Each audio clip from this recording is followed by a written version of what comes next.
I want to ask Michelle Alexander. There appeared to be some hope in the last few years that the country was finally beginning to turn away from mass incarceration, especially when it came to drugs. And now we're seeing under the new Trump administration, we heard what some of the stuff that the new Attorney General Jeff Sessions says. Your reaction to where the country appeared to be heading and where now the turn that it's now taking? Well, I think it's clear by the rhetoric coming out of the Justice Department today that they are committed to reviving a warlike mentality towards poor people and people of color. And I think we need to respond forcefully with as much courage and compassion as we can muster in these times. You know, a few decades ago, politicians were banging the podium, calling for law and order and get tough and declaring war. And our, television sets were filled with images of crack mothers, crack babies, and a literal war was unleashed on communities, war that devastated the lives of people like Susan and families and communities of color nationwide. Well, today, the enemy has been defined as those brown-skinned immigrants sneaking across the border. And, Donald Trump has banged the podium, saying we must get rid of them. Yes, claiming they're getting... yesterday with Colombia. Yes, claiming they're bringing drugs and that they're murderers and urging our nation to get rid of them all. That war that was declared on drugs decades ago gave birth to a private prison system, gave birth to the system of mass incarceration. And if we had risen to the challenge of the war on drugs the way that we could have and should have, the system of mass deportation would not exist today. The private detention centers that are locking up immigrants today wouldn't even exist but for the drug war that was waged with little resistance for decades in this country, and that birthed a prison system, a penal system unlike anything that this world had ever seen before. So I hope that we will learn the lessons that the drug war has to teach us and rise to the challenge this moment in history presents and build a truly transformational, revolutionary movement that will not only dismantle the system of mass incarceration and mass deportation, but will lead us to a new way of life. A new way of caring for one another and for our communities, and reimagine what justice can and should be in this country.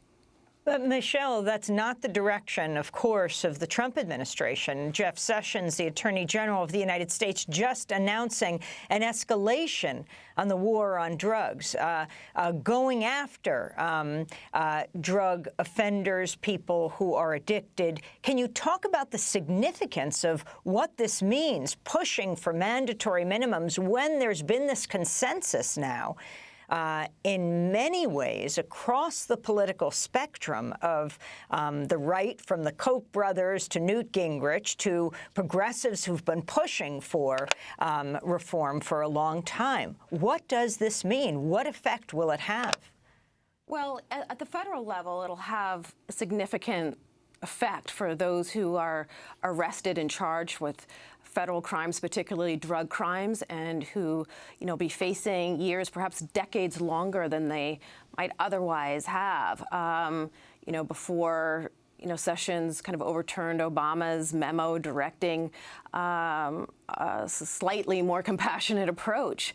But there's tremendous movement in states and in communities around the country, in places like California and Ohio. I can, go down the list of states and communities that are calling for legalization of marijuana, that are moving to declassify drug, offenses from felonies to simple misdemeanors. There is momentum that will not be turned back overnight. And that's why I think it's important for us not only to see the necessity of continuing to build momentum to end the drug war, but to understand that the racial politics that gave birth to this drug war are the same racial politics that have given birth to the war on immigrants. And it's not simply a matter of building a movement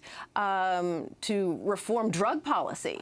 It's about building a movement that will break the history and cycle of these racially punitive politics that birth systems of racial and social control in whatever form.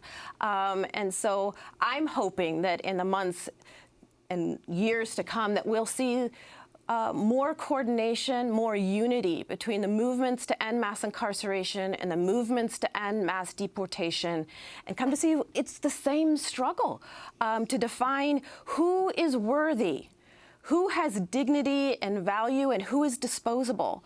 And ultimately, we are trying to birth a new America in which each and every one of us, no matter who we are, where we came from, or what we may have done, is viewed as fully human, with dignity and value, and deserving of inclusion in our nation, despite the efforts to distract and to divide and to elicit from us our most punitive impulses. I'd like to ask Susan, we only have about 30 seconds, but is there any hope of your expanding your successful new way of life to other cities across the country? The next stage is to actually identify areas in the country and develop a network of the model in which a new way of life has developed that successfully brings people back into the community. There's been a lot of interest, and I'm going to respond to that interest because all over America we have found that women have been taken out of their homes, men have been sent away, and they need to be able to come back in successfully. Susan Burton and Michelle Alexander, we thank you so much for being with us. Susan's new book is called Becoming Ms. Burton. That does it for the show. I'll be in New Mexico tonight, in Santa Fe, tomorrow in Tempe, Arizona, and in Houston. I'm Amy Goodman with Juan Gonzalez.